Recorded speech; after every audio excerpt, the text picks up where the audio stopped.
Okay, there we go. I'm here. I'm back. I'm back. Um, I need to set a timer. I should have set a timer. Hold on. Um, yeah, because I have a hard stop at 1 o'clock. So, hi guys. Been gone a while. I hope you're doing great. Today, I wanted to briefly talk about something of importance. As you guys are coming in, we need to talk about AI, and in particular, some of the shifts that we're seeing in the workforce. The reason I say this is because right now, what we're seeing is the rise of a potential new caste system, meaning what I foresee will be a massive disruption in the way that we not only work, but also the way that we live and how we're classified. And so, if you're not prepared for this, what's going to happen is that you're going to be forced into the permanent underclass. You're going to be forced to be part of the group of people that have no real value in the economy or in the market. And this is already happening in different ways. I just think no one's talking about the quiet shift away from DEI policies into something more dystopian. And so I want to talk about that. I have a workshop today at 2 o'clock p.m. I highly recommend you join if you're trying to understand what AI means for you, what these AI based technologies mean for you, how you're going to be able to apply it in your current work, and most importantly, what the future is going to look like. It's a necessary conversation that is just not happening on social media because the truth is uncomfortable. The truth is that most people have no value in the new system that's being built. The truth is that the average person has been aspiring to white collar work, corporate careers, that simply put, they're going to be obsolete by 2035. And so part of the reason why some people are struggling to get a place is because their position is poor.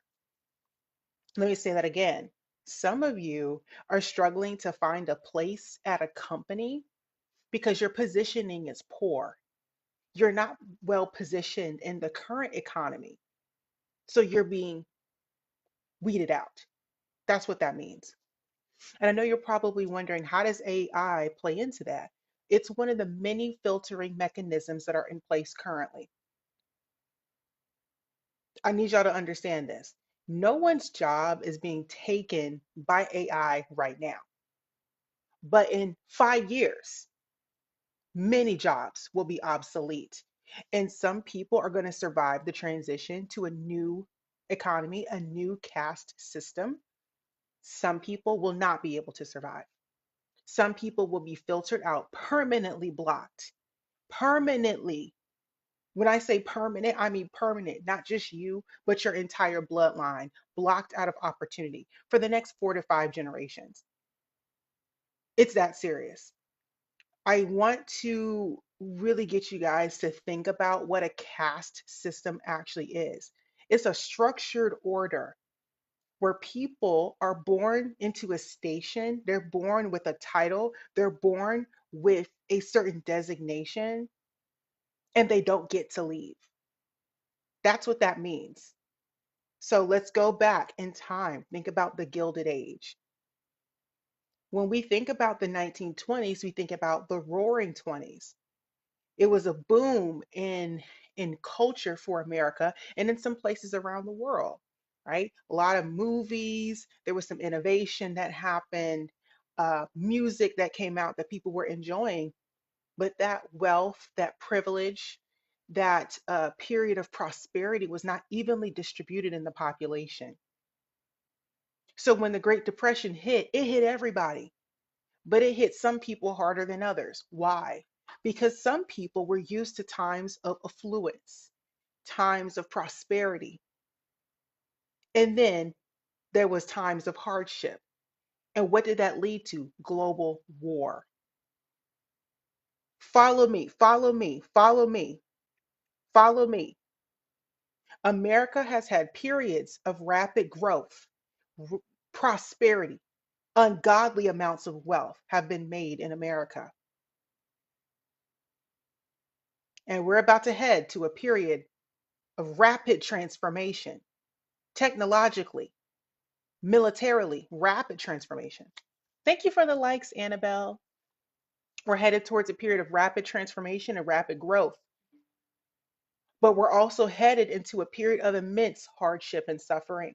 And a lot of people have not been listening. I was talking about my pay on my page since January that layoffs were coming, and they're not going to stop. If you think these waves of layoffs are going to stop, they're not. They're doing it in batches. And the difference is this time it's going to be the Hunger Games. There, it's not like the post-pandemic era where people were overhiring during the pandemic, experienced a rapid growth, exponential growth, a period of contraction and then growth again. That's not what's happening this time. They're doing waves of layoffs at these corporations and they're simply not rehiring. That's what I want y'all to understand. They're not going to rehire because they're prepared for another 7 to 10 years of a lot of financial hardship and difficulty. That's what we're headed into. Okay. So a lot of you aren't getting jobs because the jobs don't exist for you.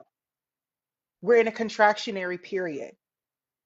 The AI portion has not hit yet. That's why it's important for people like me to tell you who use the technology daily what's going on. The AI is not taking your job yet. I promise you. That's not what's happening. We're in a period of economic contraction, meaning waves of layoffs.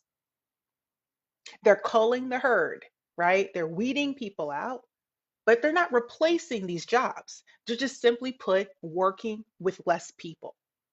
They're working with a skeleton crew in many departments and companies. They're just cutting people and cutting people and cutting people. And they're going to keep doing it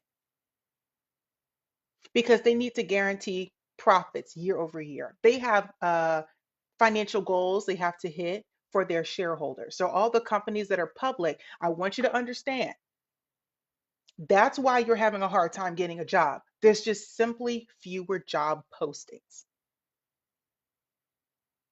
We're headed into a period of immense financial hardship. That's what's happening. By the time the AI transformation hits, there's going to be people, just like in the 1920s, who thought that the Titanic would never sink. America was going to be number one forever. War will never happen in America. When you start hearing stuff like that, run and take shelter because a tsunami is about to hit. I just got to warn you while there's still time for you to get your act together. Because what we're headed to, and I really have to warn people about this, all the signs are here. If you study history, it's like rinse, wash, repeat at this point. We're going to see global war.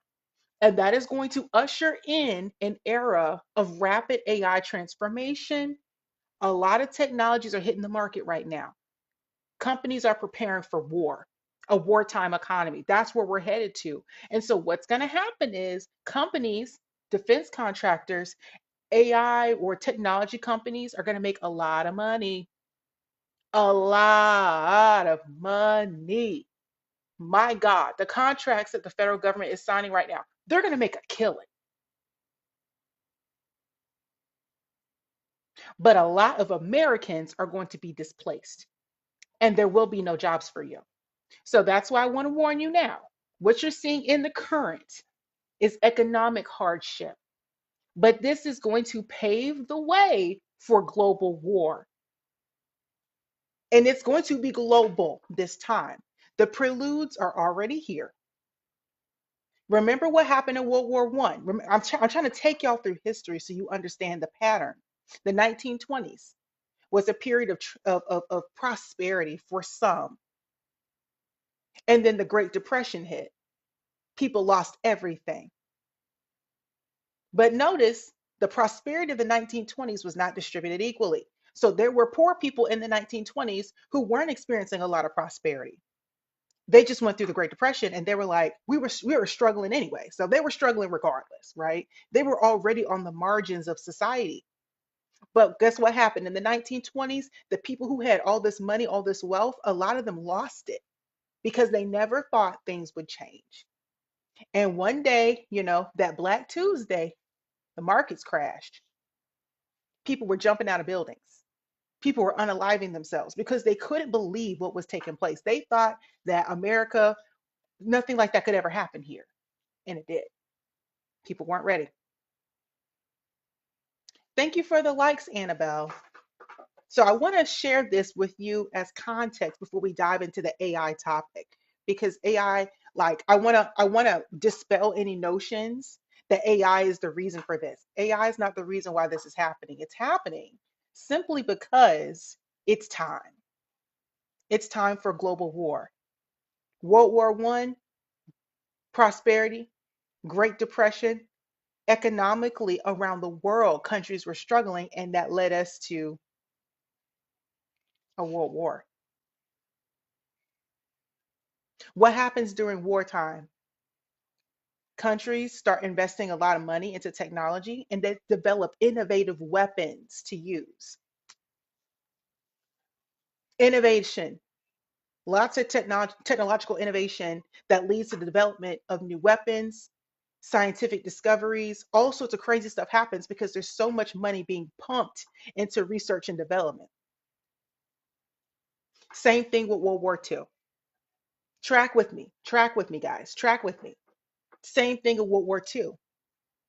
World War II culminated with the deployment of two nuclear bombs, Nagasaki and Hiroshima. Some people debate that the war was over before that point, but it wasn't. Technically, it wasn't over yet because even though the Germans had surrendered, the Japanese had not. And the only way that we could have gotten a global consensus that there was a need for the model United, not model, for the United Nations is if they saw the potential damage of nuclear war. The culmination of all this research and development and technological growth, people were coming up with all sorts of crazy weapons. Biochemical warfare was introduced into the frontier war during World War II. So it was a lot of new weapons that were being developed at this time. They were experimenting on people's bodies. All sorts of crazy stuff was going on during World War II. And it culminated in the Manhattan Project, two nuclear bombs launched on Japan to ensure their defeat. I need y'all to understand the weapons that were being developed led to mass death on a scale we had never seen before up until that point.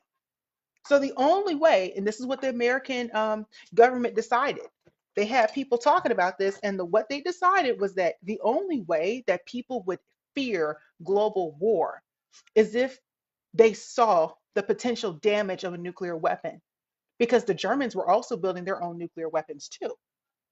The Russians were developing a nuclear weapon too. So the only way that the world was going to be afraid of war is if we went through it and we saw the consequences and the scale of the devastation.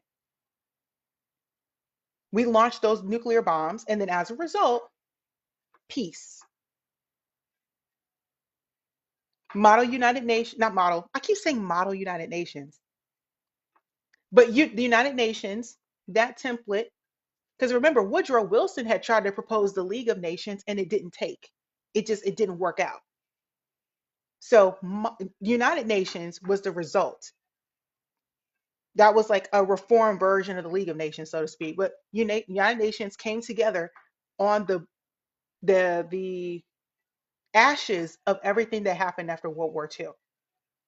People saw how bad global war was, and they put their money together. All these nations came together, and out of that came a new global order. I want to submit to you today that we are on the brink of global war. In fact, it's probably already started.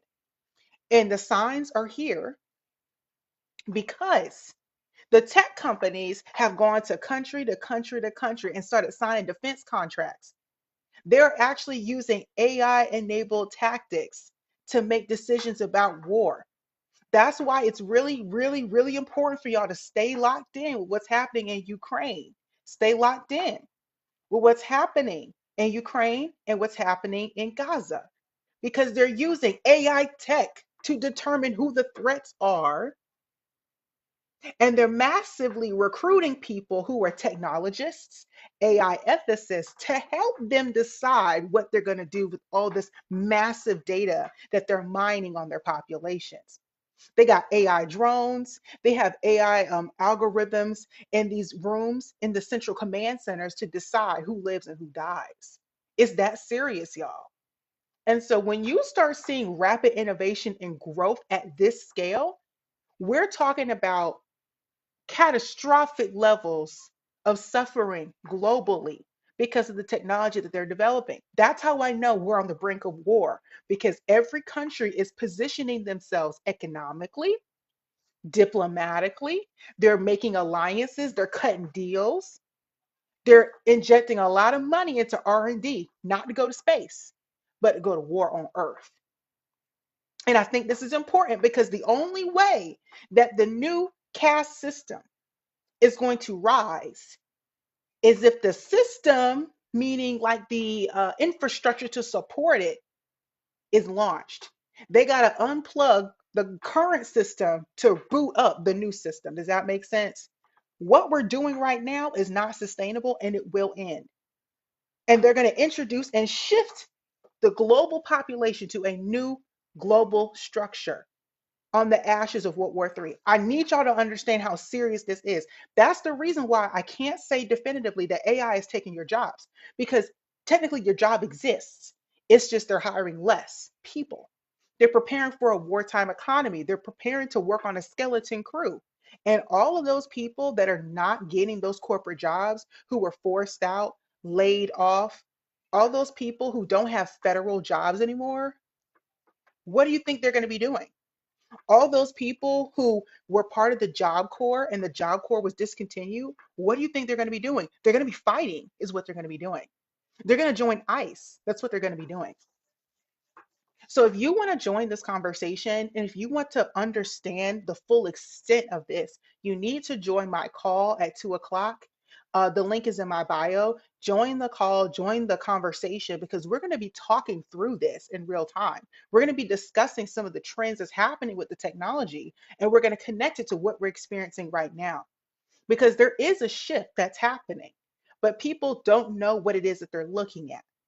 It's easy to study it in retrospect. It's much different to actually see it happen in real time and correctly identify what it is that you're seeing. But we're expecting massive shifts in the way that people work, the way that people live. It's not a game. And I think what's happening is because people are scared of AI, they're blaming the reason why they can't get a job on that when the technology is not there yet. The technology is not there to take your job yet. It's going to get there. But I feel like a lot of the capital investment is going to come pouring in due to necessity. And there has to be something. Like I'm seeing a lot of people talk about this on TikTok, but they're not connecting the dots. The technology is not there yet. They're overselling AI capabilities right now. It's not there yet. But what would it take for all of these different governments or corporations to inject a lot of money into research and development out of necessity? There has to be a global event that takes place to where everybody unanimously agrees that they have to use AI. And even if there's privacy and regulatory issues, they're going to push through that anyway out of necessity. So, what's happening in America, if you remember the big, beautiful bill that was passed, they made sure to allow AI to be unregulated for 10 years. There's a lot of privacy risks in terms of consumer data, there's cybersecurity issues, governance issues with AI, but they want it unregulated anyway. There's a reason for that.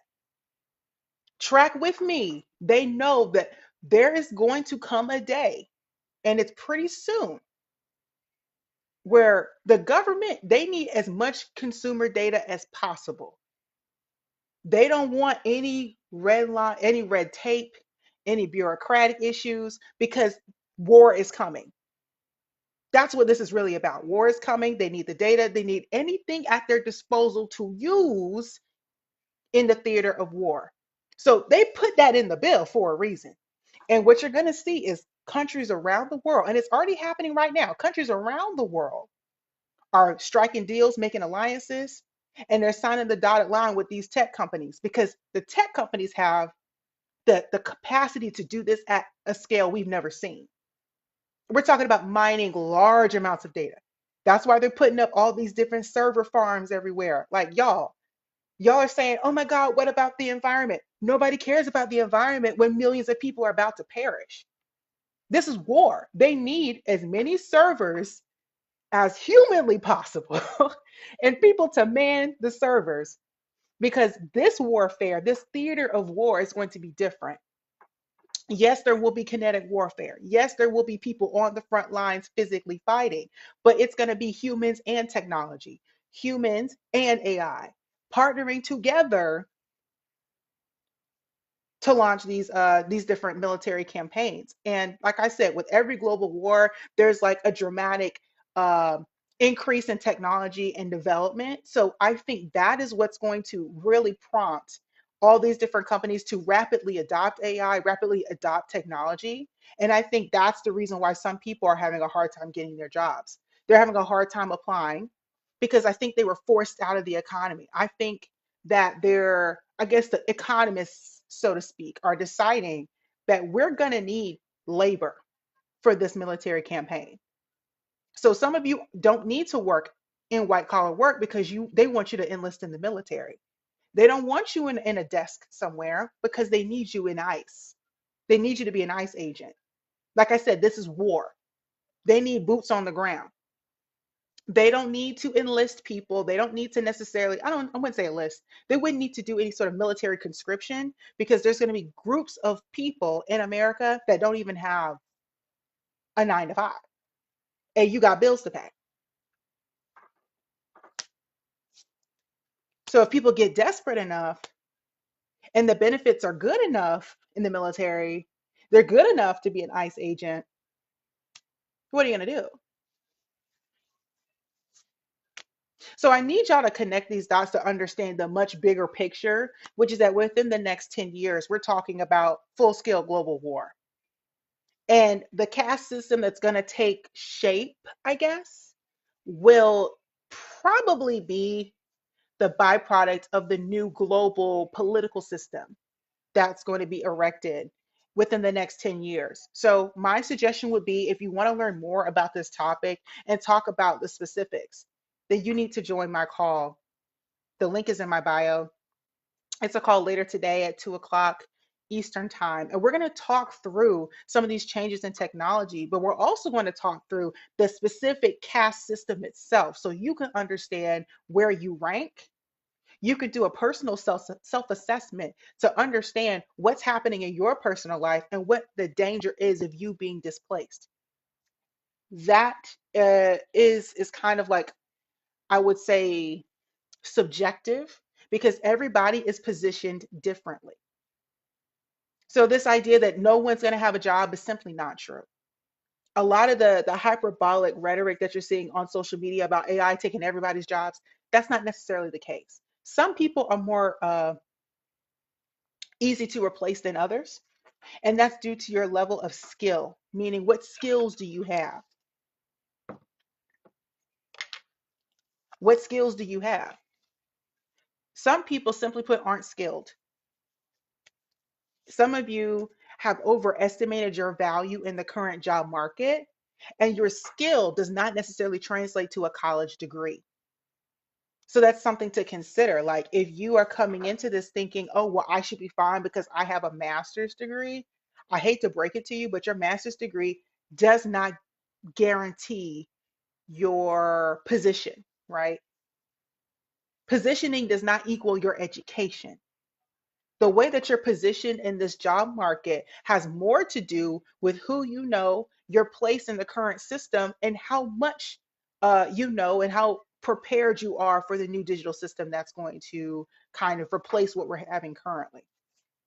So if you're not prepared, if you don't really know what's going on, if you're not up to date with what's happening in the market, if you are uneducated, and I don't just mean in terms of your degree, I mean you literally don't follow any of this, then everything I'm saying to you is going to sound insane, but it's not. It's actually not. Everything that I'm telling y'all, these are conversations that I've had with people behind the scenes who are very knowledgeable in the AI space. They're very knowledgeable. They're all saying the same thing. This is more serious than people think. And the conversations that they're having is, what do we do with 80% of the American population because we're too stupid? That's what they're saying. There's nothing we can do with like 60 to 80% of the American population because most of us read at a sixth grade reading level. That's what they're saying. They're bringing in philosophers and ethicists to better understand the moral and political implications of huge swaths of the American population that, simply put, have no value in the new digital system that's about to supplant the current one. That's what they're talking about because they don't think we have enough intelligence to make decisions for ourselves. They genuinely don't believe that we as human beings are able to contribute meaningfully. We're not skilled. We're not educated. Cognitive ability has declined. Literacy rates are low. We cost a lot of money to keep around, but we have plateaued in terms of our productivity. So the only thing that we could really do to maximize productivity at this point is to essentially get rid of people and just introduce the robots. That's what they're saying. The robots will be more efficient. The robots don't need PTO. The robots don't want a pension. The robots don't need to take a federally mandated break every 4 hours. You see what I'm saying? And so these are the conversations they're having. And they're talking about this at a philosophical level because they want to really think through the reasoning and the rationale. But ultimately, this will have political and economic implications. And so sometimes we can get so dialed in and focused on the outcome without fully understanding and processing what the discussion actually is. The conversation is not necessarily, is it ethical to replace human labor with robots? That's not what they're saying. And that's not the discussion that they're even having. What they're really asking is it possible and ethical have the robots do certain things, and can we train the people to review the data that's being collected and make critical real-time decisions? Because again, like if the robots are considered like executing on task, then what do the humans do? What is our role in a society where the humans do the humans are no longer doing manual labor? And is it possible to re-educate and socially engineer huge portions of the human population to work with robots that are supplanting them and be able to review the information and the data that's being collected to tell the robots what to do? There's a difference there. And I think what's happening is that there's some people that are convinced that human beings are not capable of that. It's too high level. There's people who actually believe that like perhaps it's a wasted effort. It's too expensive to train human beings on how to do that. So your IQ is being considered. And we can talk about how eugenics is going to make a comeback, but yeah, it's going to be really interesting in the near term. Eugenics will make a comeback because so many people are convinced that like the intellectual ability for human beings to outthink the robots is not there. And again, right now, the concept is the technology would execute the task, but the AI, does not replace your ability to think critically and to reason. And so the question becomes, how many Americans are able to critically think, use creativity, and use their reasoning ability to make real-time decisions that can affect thousands, maybe even millions of people at a time. So again, this digital caste system is starting to be structured and starting to come together. And I think many of us are assuming that we have a place in this new society that, and you may not have one. So what do you do? If you are asking some of these questions, if you're listening to this live and you're like, I'm not sure what to do with any of this information. I'm not sure how to practically apply this into my life. What do I do if I know that we're headed to global war? If this is the outcome is war, because that will drive the need for new technology and the need for AI to be integrated into every aspect of our lives. Like, what do I do with that? That's why you join the call. There's a call at 2 o'clock today. We're going to have a live discussion about this topic and we're going to get really granular. We're going to talk about the different caste levels in society. We're going to talk about the old model versus the new model. And we're going to go throughout history and talk through what the different castes were like, what their daily lives were like, but then also what can we extrapolate from that about our current reality. We're going to make some projections and we're going to talk about different theories of living and working with AI. And by the end of the discussion, you're going to be able to look at yourself and take an honest self assessment and say, am I part of the permanent underclass? Because, like, they're saying 60 to 80%, 60 to 80% of the American population is simply put not, y'all gonna be on universal basic income, essentially. They're saying there's nothing we can do with you because you're not smart enough. You don't have the skills. That's the discussion. They're trying to figure out what to do with a huge chunk of the American population. And like I said earlier in the live stream, the risk is severe because we're not just saying, oh, you won't have a place in the current system. We're saying you and your whole bloodline. You, if your last name is Jones, your name is Quincy Jones. Quincy Jones in 2025 didn't have the right skills. Quincy Jones in 2025, simply put, he didn't take it seriously, the things that I'm saying. And so by 2029, Quincy Jones and the rest of people that come after him are blocked out of opportunity in America permanently. Meaning the way that you live and work is so far removed from the upper class that, like, the best that you can hope for is universal basic income, meaning rationed food for you and your family and for the generations that come after you. And that's all they will ever know. We're entering a time period where the older generation, the greatest generation, they've all but passed away. So the people who lived through World War II, they're dead and gone. So there's nobody to tell us what that was like. The people who built the current world order, they're gone. They're dead. So we're living on hopes and prayers and systems that were built before we were even born. And nobody even remembers why things were structured this way or what it costed the global population to have 60 to 100 years of sustained peace. We don't recall because we weren't there. We weren't even alive. That's how you know we're headed to another war as well. Most of the people alive today cannot remember what war was like.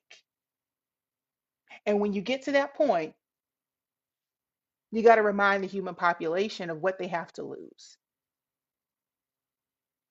Does that make sense? Are y'all following? Are y'all tracking what I'm saying? How serious this is? We're talking about generations of young people who have no idea what war costed the greatest generation.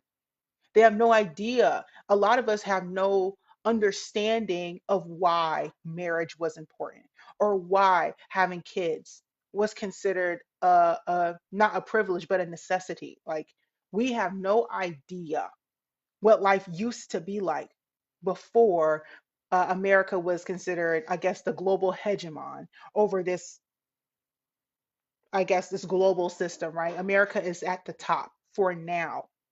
And we have taken that for granted. And so there's going to come a day where that's no longer the case. There's a new system and a new global order that's taking shape currently. And because many of us are not well positioned, we will not only lose our place in our companies and where we work, but we will simply uh, never be able to recover. Generations of people in your bloodline will never be able to recover from what you lost. And that's a hard conversation to have. That's why I'm trying to bring this conversation to social media so the very few people who understand the seriousness of the environment that we're about to enter, you can do something to potentially save your bloodline and position yourself better. Stop worrying so much about your place in a company. Oh, I lost my place in this company. Oh, I can't get a job. Your position in this global system is not necessarily predicated on your place at a company. It's much more serious than that. If you want to position yourself better to get better opportunities and to make sure your kids maybe have a little something to sustain themselves on, you need to join the call at 2 o'clock because it's that serious. A lot of us today think that the Titanic will never sink. America will never see war. We will never have to go through another Great Depression. You're wrong. And unfortunately, the people who lived through it are no longer alive to tell you. The number one predictor from based on, my study, based on a lot of the documentaries and the books that I've read, historical, I guess, trends over time that sustain. One of the most important indicators that we're headed to global war is that the people who fought the last one aren't alive to tell us anything. They're dead and gone. So we don't remember what it costed us. We don't remember how many people suffered, what it was like to send your young sons, 18 years old, off to fight in a war in a country they've never been in. We don't remember what that was like. We don't remember what it was like to have rationed food because you can go down the street to go get McDonald's. We've lived in times of prosperity, in times of plenty so much that we're saying the Titanic could never sink. I talk to people, and these are smart people who are, I'm like, have y'all ever thought about what would happen if we had a terrorist attack in America? Another one, another 9/11 style event, what would happen? And they laugh. They think it's funny. And my pattern recognition, y'all. I'm just like, are y'all serious? As it stands right now, we got people losing their lives in Ukraine and losing their lives in Gaza with technology we have never seen before. And people are saying, it could never happen here. You're wrong. The last time that happened was World War One. That would never happen. Okay. I'm telling you what I know for a fact. For a fact now. This is not even like I will put real US dollars on this bet. My big bet is we're headed to global war. And a lot of people, millions of people, are going to suffer because America forgot what it was like to fight a war in the first place. We forgot because we haven't had to risk anything. People don't forgot them people dying in Ukraine. Nobody cares. I try to tell people, do you know what's going on in Ukraine right now? Do you know what the military weapons they're using over there? They're trial testing a lot of new equipment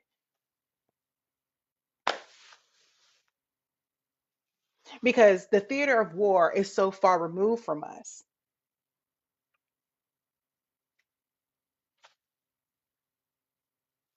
So anyway, if you're interested in this conversation and you want to talk through with other, like-minded people what's going on and how to position yourself better in this global structure, because I think we're in the middle of like a global restructuring, America being like the number one hegemon that calls all the shots, that's over.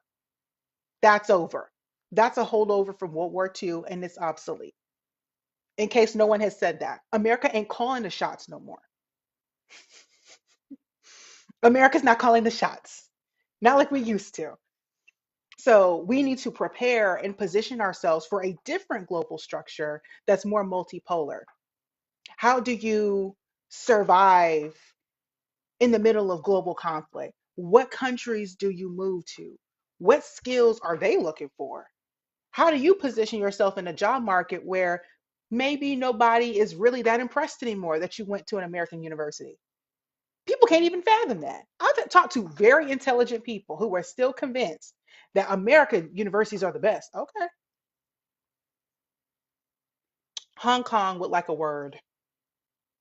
Because them schools in Hong Kong, the rich are sending their kids there. They're teaching their kids Mandarin.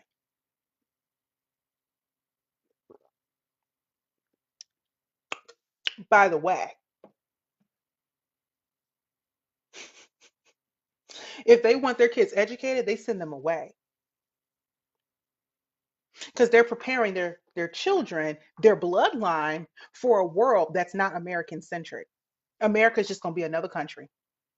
That's not to say that we'll be completely removed from the global order, um, unless, of course, well, the worst case scenario, which I've thought through that too. If you want to talk about my predictions about the worst case scenario, you'll have to join the private call because I will get into it there. What I think could happen,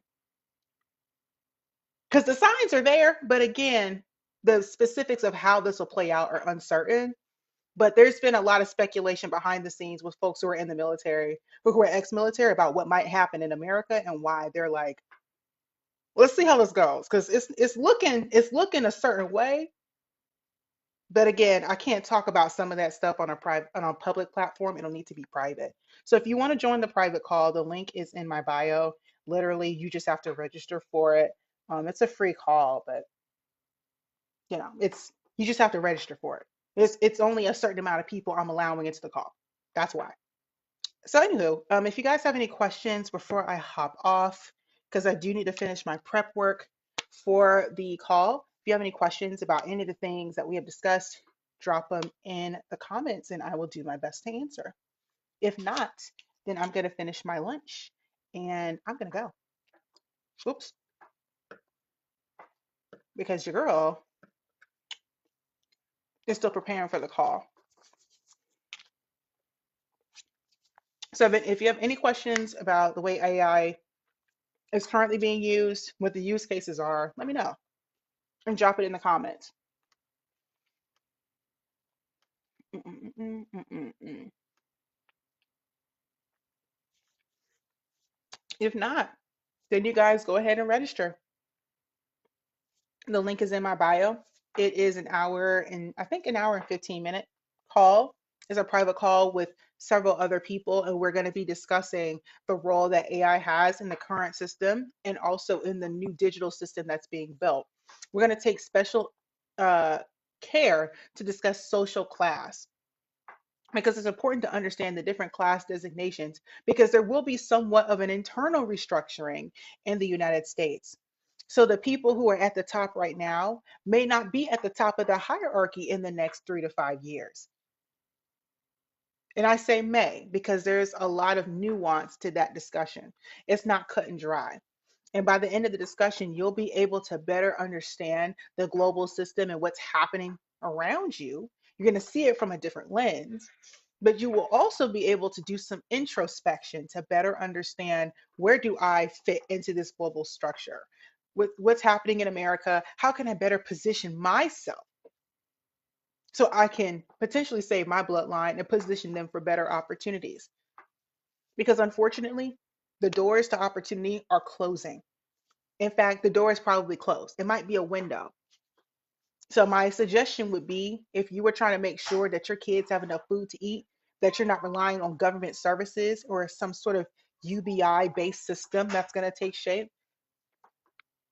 If you don't want to fully rely on your corporate salary, if that is what you're interested in, you probably should join the call at two because that's what we're going to be talking about.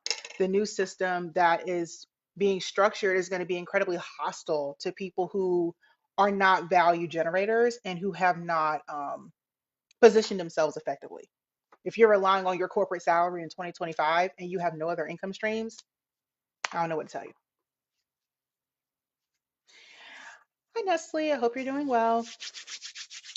So, anywho, go ahead and join the call. The link is in my bio. You will have to register for that, and that's later on today. That being said, I'm gonna go ahead and hop off. I have to finish prep work for the call, and I hope to see you guys there. Bye. Mm-mm.